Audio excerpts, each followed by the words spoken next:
Hello, everyone. Thank you for joining us today for our fertilizer. Let's talk about it live chat. We're very excited to talk to you about a couple different topics in the fertilizer industry. The first section, we're going to be talking about a macro fertilizer market analysis. We have Karl Stenerson, a crop nutrient marketing manager with WinField United, joining us for that section. Then we'll move on to some more on-farm nutrient strategies, and we have the Randy Brown from our crop protection product manager at WinField United going to be talking with us in that section. And then finally, we're going to wrap it up with a section on teaming up with our retailers, and John Brabeck, the Chief Marketing Officer from Frontier Cooperative will be joining us then. I'm Rachael Dahlman. I'm an implementation specialist in Southeast Minnesota, also with WinField, and we are excited to have you joining us today. If you have any comments, questions about fertilizer, please feel free to enter them into the chat, and we will get to them as we can. Without further ado, we're going to bring Karl on and get started. Hey, Karl, welcome. Thanks for joining us today. Hey, Rachael. Glad to be here. Excited to talk about everyone's favorite topic, fertilizer. Absolutely. Wonderful. Well, if you want to introduce yourself quickly, and then we'll get started right into it. Well, yeah, like you said, my name's Karl Stenerson. I do a lot of market analysis on the fertilizer markets for the WinField United Crop Nutrients team. And I've been here for a couple of years now, and I'm also based in Minnesota, like yourself.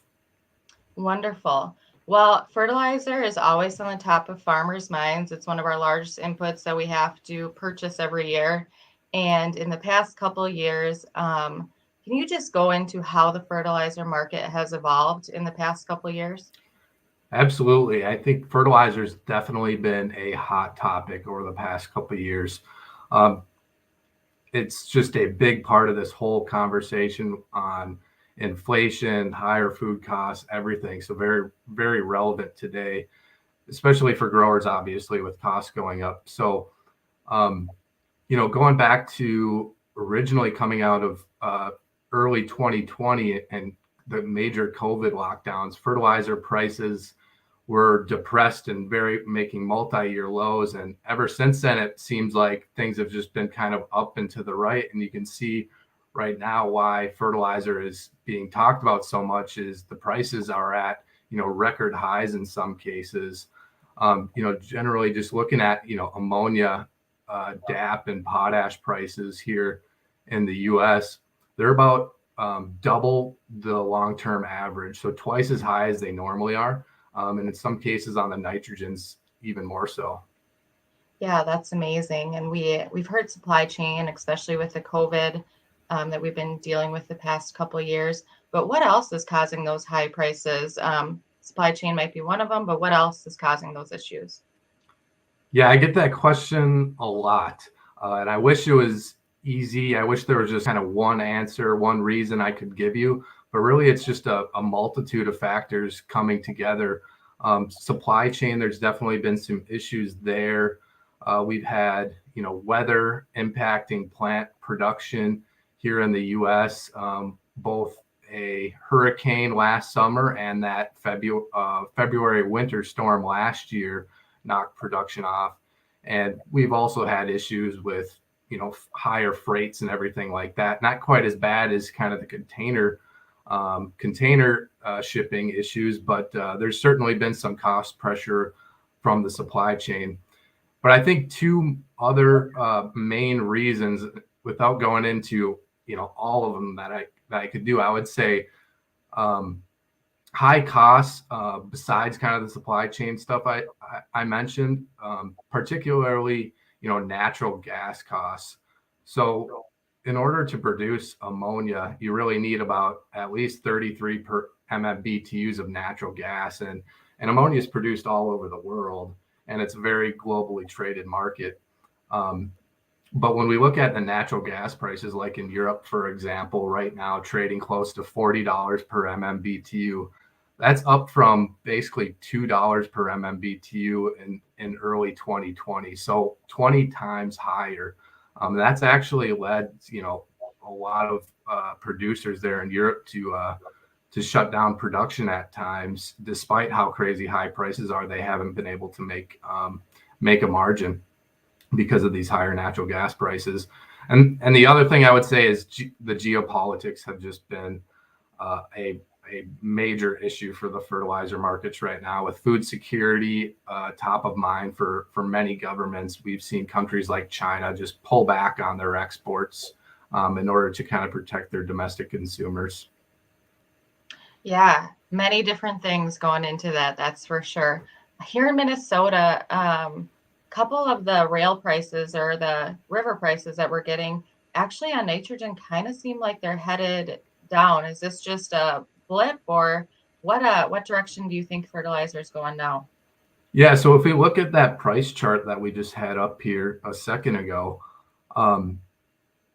that's basically just zooming in on the pricing for the past since the turn of the calendar year. And you can see pricing across NP and K has come off the peaks that we saw around March. So initially, the Russian invasion of Ukraine was extremely worrisome for the global fertilizer market, as Russia is a major exporter of all nutrients.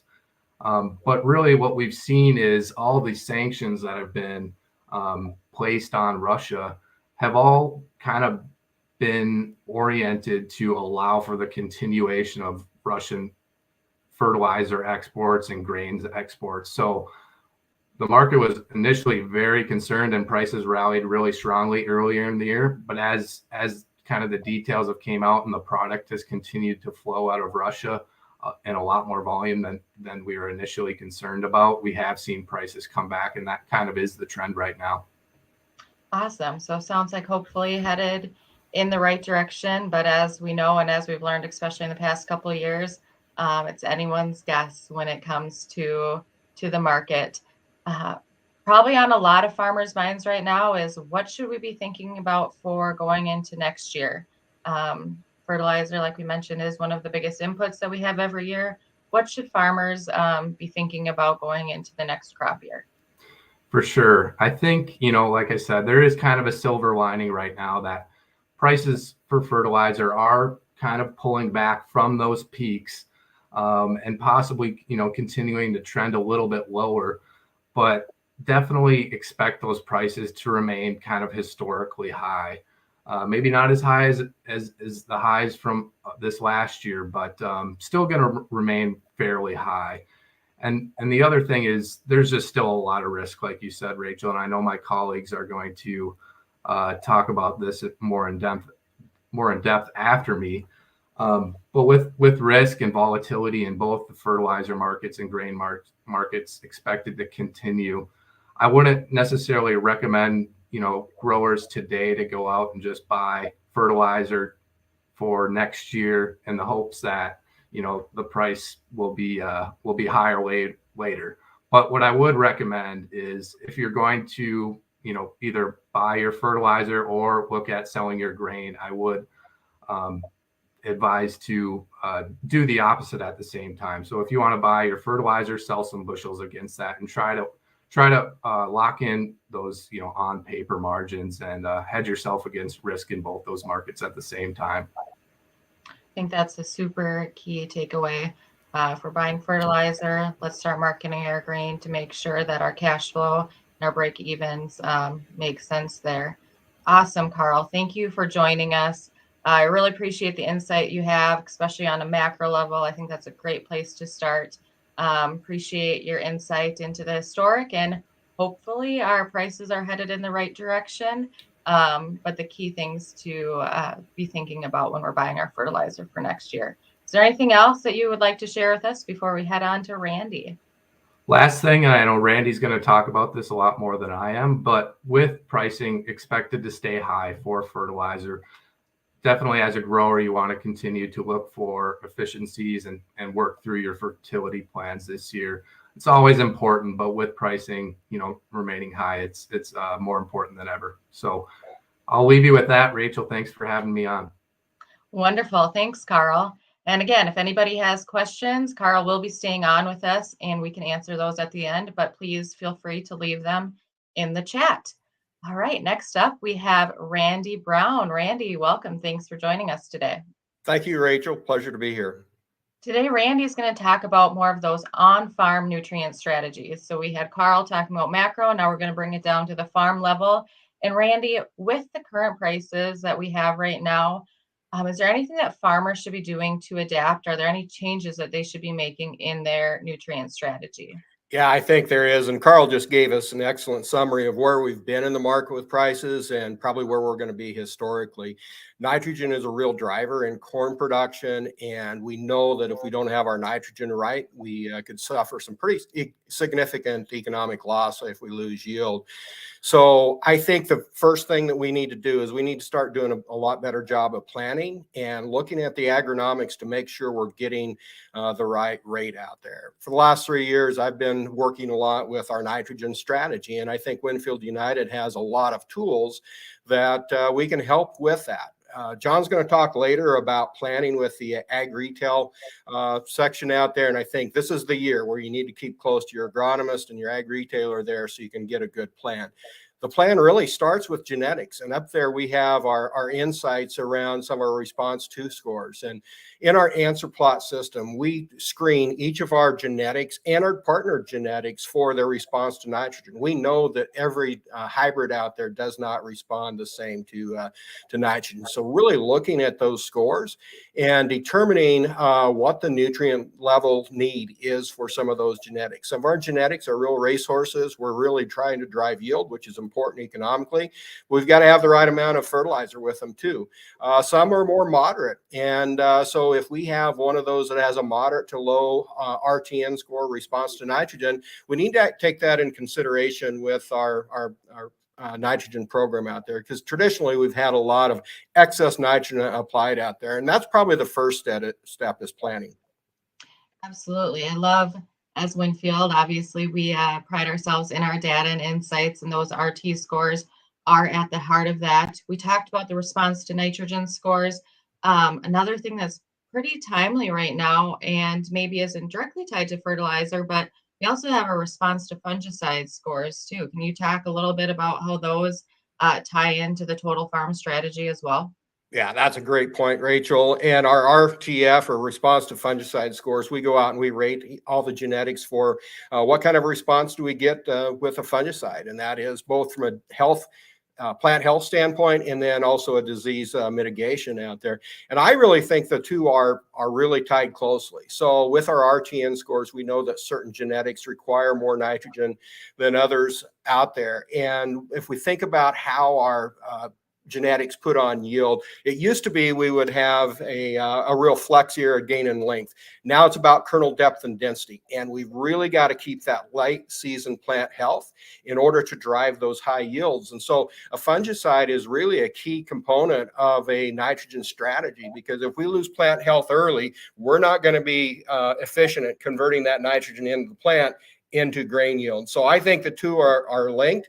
And that's the thing that I think the key point for me is we've got to stop looking at nitrogen as linearly, and we got to look at it as a whole system.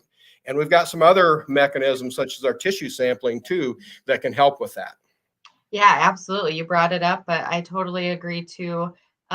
We have all of these different components, and the way that we're going to win is bringing them all together synergistically, which brings us to some of the different strategies that we have to monitor those nutrient levels. And the one on the screen is tissue sampling. You want to talk to the crowd about our tissue sampling program? Yeah, so we started NutriSolutions roughly 15 years ago, and we have one of the largest databases of anybody in the country on nutrition and plant nutrient concentrations out there. And I think it's going to be a great tool. So not only can we measure nitrogen with our tissue samples and tweak our system, but we got to look at the other nutrients. I often say that we can't manage what we don't measure. If we are not taking measurements out there, whether starting with a soil sample and then finishing with tissue samples, we really are kind of guessing at our management. And so we really need to, throughout the growing season, monitor that crop and be prepared to make some adjustments in our nutrition plan out there. And it's not just about nitrogen. We've got to worry about some of the other nutrients. We are not going to be efficient with our nitrogen if we're deficient in some other nutrients. There's a couple that have a direct link to nitrogen nutrition, and that's potassium and sulfur. And we've got some recommendations around potassium and sulfur. The potassium is really important when we think about moving nitrogen in the plant. Sulfur, we've got to have sulfur in order to convert that nitrogen into protein, which is the building blocks of yield. And so we have some recommendations. We want to be kind of at least at that 10-to-1 nitrogen sulfur ratio for the high yields, maybe 12-to-1 if we're kind of in that moderate yield. But if we don't have the right amount of sulfur in that plant, we can have nitrogen build up in the plant, and we're not going to take advantage of that. And this year with nitrogen prices, it's going to be all about efficiency. And we've really got to look at this and make sure that our other nutrients are in check so we can take advantage of this high price nitrogen. I think you hit the nail on the head right there, Randy, is we've been talking about fertilizer, we've been talking about the prices, and obviously we know nitrogen is very important to especially a corn crop, but these ratios and making sure that we have those in check as well. It might not be a nutrient deficiency. It might be having those ratios in check as well. Do you want to talk a little bit about nitrogen use efficiency and how that does work in the plant? Yeah. So when we think about our nitrogen uptake, anything that we can do to improve that crop growth out there, we're going to be more efficient. We talked about sulfur and potassium. Potassium is important in taking that nitrogen from the bottom of the plant and moving it up. So again, we really need to look at how efficient we are. We're in the business of capturing sunlight and turning it into carbohydrates for that plant. And so make sure that we're have a good fungicide program, that we're optimizing that leaf area index. Again, it really starts with a plan, and we start with our RTN scores and getting the right genetics on the right field. We need to make sure that we're utilizing our soil and tissue testing. Again, we can't manage what we're not measuring out there. I think this is a year when we need to think about what is our strategy around nitrogen. The days of us putting it all up front and losing some of that are probably limited. And so we may look at split application. The use of nitrogen stabilizers out there are really critical. So we know that nitrogen can be susceptible to loss, and we need to make sure that we're using that appropriately, and then making sure that we're treating that corn plant good throughout the rest of the season so that we can take advantage of that. And more than anything, talk with your local ag retailer, your agronomist there, and make sure you're getting the right nitrogen rate out there. And so a little planning. I know John's going to talk a lot about planning with the ag retail. And I think that's the most important part there, is not only from a supply issue, but also getting the best information that we can have. Absolutely. And the last question I have for you before we bring John into the conversation as well is, we talked a lot about planning. We talked a lot about, or you mentioned nitrogen stabilizers, fall fertilizer. That's going to be here before we know it. Is there any keys or any tips that you have for growers that we should be thinking about this year when it comes to fall fertilizer?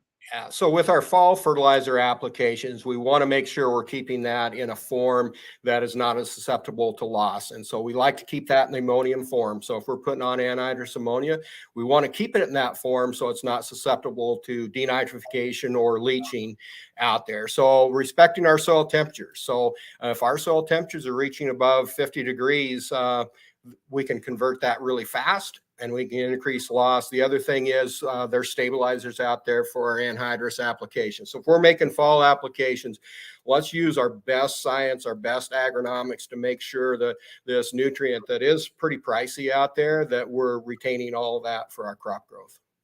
Wonderful. Thank you, Randy. We're going to be bringing John in here in a second, but Randy, I appreciate all of the insight that you have for the on-farm nutrient strategies, whether it be our RT scores, our tissue sampling, soil sampling, fall fertilizer.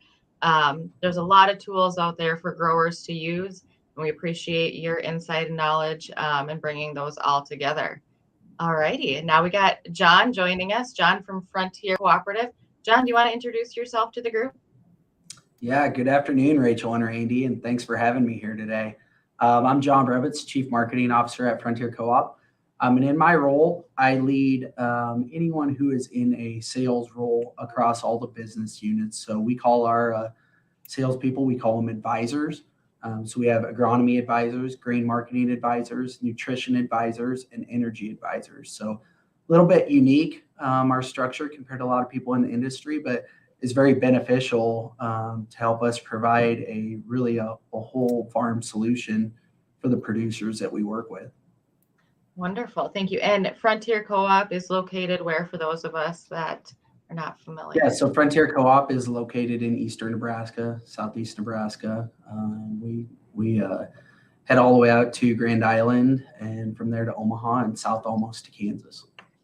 Awesome. Wonderful. Well, we brought John in. We're keeping Randy in the conversation with how we can team up with our retailers like Frontier when it comes to building a nutrient. And really, we're going to focus on that total farm strategy. And John, as a retailer, what is the value that you guys see in creating that total farm strategy with the grower? Yeah, Rachel, when you think about today's farming operations, there's a lot of complexity and a lot of emotional decisions that have to be made, not only throughout the growing season, but actually prior to the growing season and prior to when we actually place a seed in the ground. So we take a system approach at Frontier. It's called the Ultimate Acre System. And what we do is the baseline of that is to start putting together a farm plan 10 to 12 months before you actually put the seed in the ground, which would mean, it'd be 16, 18 months before you actually harvest. So you really start to put together a plan of what are our inputs going to look like? What is the interest on the money? What is some of our cost of living, which is not always a fun one to talk about, but is really important, as well as equipment costs, cash rent, irrigation, whatever all goes into that, as much detail as we want, creating a farm plan that is unique to each individual operation, because every operation that we work with has a different set of goals that they're trying to accomplish. So that system approach for us and bringing it all together is really insightful when trying to make some decisions ahead of time to figure out what it's going to take to really, at the end of the day, work on ROI on a per acre basis. I love that you brought that up, is having the growers' goals at the forefront of these discussions. I know growers, their goal could be to expand their operation. They might be looking at retiring, but keeping that at the forefront and working 10 to 12 months ahead of time is just amazing. Randy, how have you and John worked together on that total farm strategy when you're working with growers? Yeah, so John and I have known each other for a long time. We've done several meetings with growers. And the thing I really like about the approach that Frontier has is that it really is that partnership and that's that planning. Every grower does have a unique situation. I would say every acre out there in that field has a different nutrient need. And unless you have a trusted advisor that you can go out and he can be giving you information, not only from the recommendation side, but taking your whole operation into account and making sure that logistically we can get that done. Not every grower has the labor or the equipment to change some of these. And so really understanding that grower and have a close relationship is really going to pay off this year. Yeah, absolutely. John, you also mentioned, and I think what's very interesting about your role is it's not just agronomy. And we've spent a lot of time talking about fertilizer, especially nitrogen. I mean, that's been at the forefront of a lot of our minds. But you also mentioned tying in the energy department, the grain department. How has that strategy helped your growers with these higher inputs put a better plan together?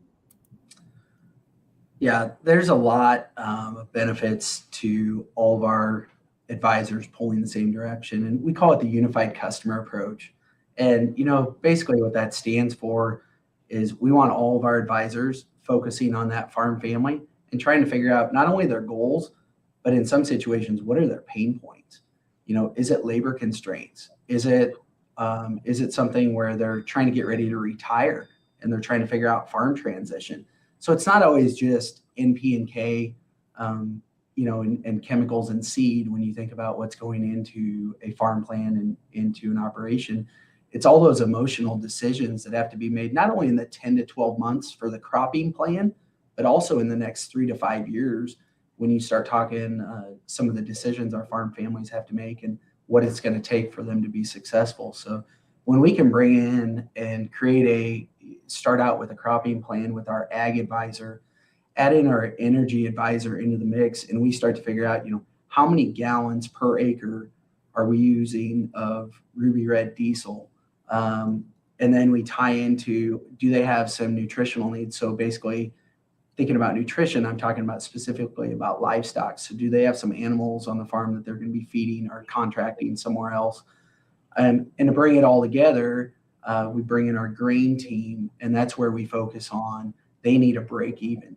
They need to understand a break even. And from there, we can create a metrics and figure out, what do you want to make for sales? What's a cash sale look like? What do you want to do for hedge to arrives? Do you want to, what's going directly into your bin, delivered to a frontier, or delivered straight to an ethanol plant? So those are all little decisions that compile into a lot of big decisions throughout the year. And what we do is try and create a roadmap along the way to help simplify it, so it's not such huge decisions every day that we're making. It's just little ones day after day that we keep adding on to that plan throughout the year. I think this year may be a good time to get an energy advisor involved too. So we had a cool spring and we had some late planting. We've had some hail and some replant, and the cost of dry down is really going to be something we focus on. So having your energy advisor and agronomist have a plan out there of what moisture do I pick my corn, and do I dry it? Do I leave it stay in the field? That can go back to the agronomics such as fungicide application too. So I like the overall approach where you're bringing the whole business together. Well, and Randy, that works well, because from a standpoint, they know what hybrid is on what acre, what was planted, what date, and if there was any injuries or setbacks along the way. So all that's tracked all the way through, because what really matters there is GDUs and understanding if they have to get that corn off that field by a certain date, because potentially it could have a hazard and end up falling down, or an issue that could come out. So those advisors all working together, there's so many benefits that we continue to uncover every day, actually. Yeah, and we know that genetics dry down differently, and so harvest scheduling can really be a cost saving for you this year. Absolutely. It's amazing. I'm sitting here thinking, we called this a fertilizer discussion, but really all of the pieces tie together so seamlessly that total farm strategy is very important. John, as we're wrapping up here, are there any specific tools, whether they be WinField United ones or others, that you use with your customers when making decisions, or help customers be able to make those decisions better? Yeah, we have several tools that we utilize, but one of the things is when we start with the farm plan, and right now, if you think about what's coming to us here in the near future, as Karl teed up, is going to be a lot around fertilizer. So what's nice with when we put together a plan, we don't just put together if they're going to use NH3 or UAN, but we put together they're going to use UAN, they're going to use a sulfur source with it, maybe potassium, boron, and into the micros, your zinc, everything all in, and then your dry fertilizers also, your 1152O sulfur, zinc, limes, etc.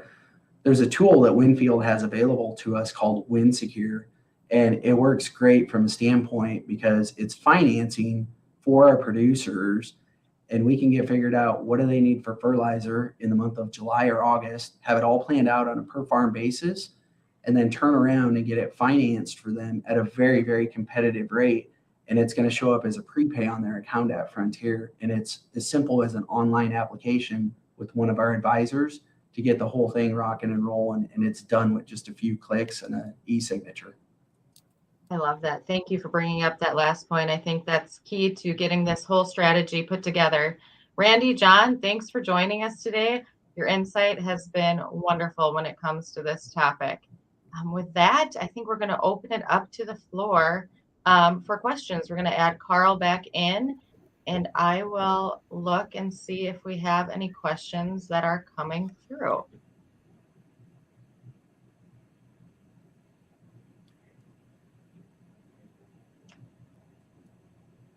I'm not seeing any yet. I guess that means that you guys just did a phenomenal job answering anything that was on people's mind today. But again, thank you to our three experts that we had today.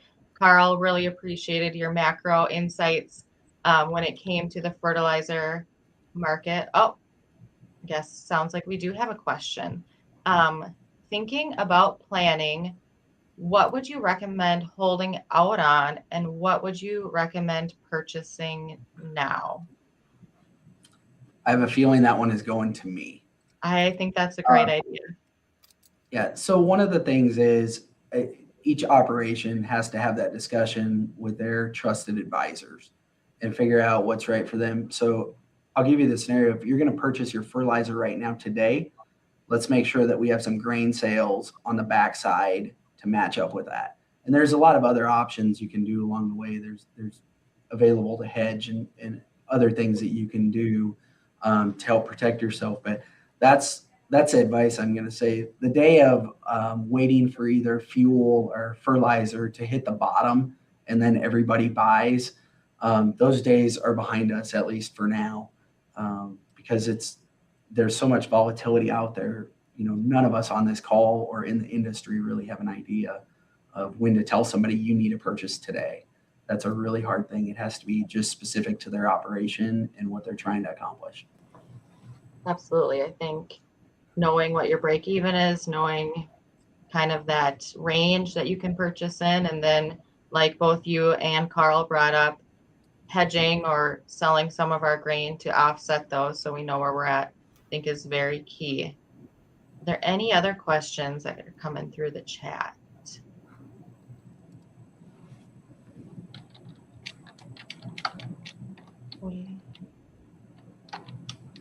Doesn't look like it. All right. Like I was saying, Karl, again, thank you for the macro analysis and macro deep dive into the fertilizer. And then we had Randy who brought us down to that farm level with some of the tools, the RT scores, our tissue sampling, how we can help make better, more informed decisions at that farm level. And then finally wrapping up with John, really focusing on that partnership between that retailer and that farmer and making a total farm strategy, I think is just key to bringing it all in together. So again, thank you all for joining us on the chat. Thank you to our three experts, and looking forward to talking to you again.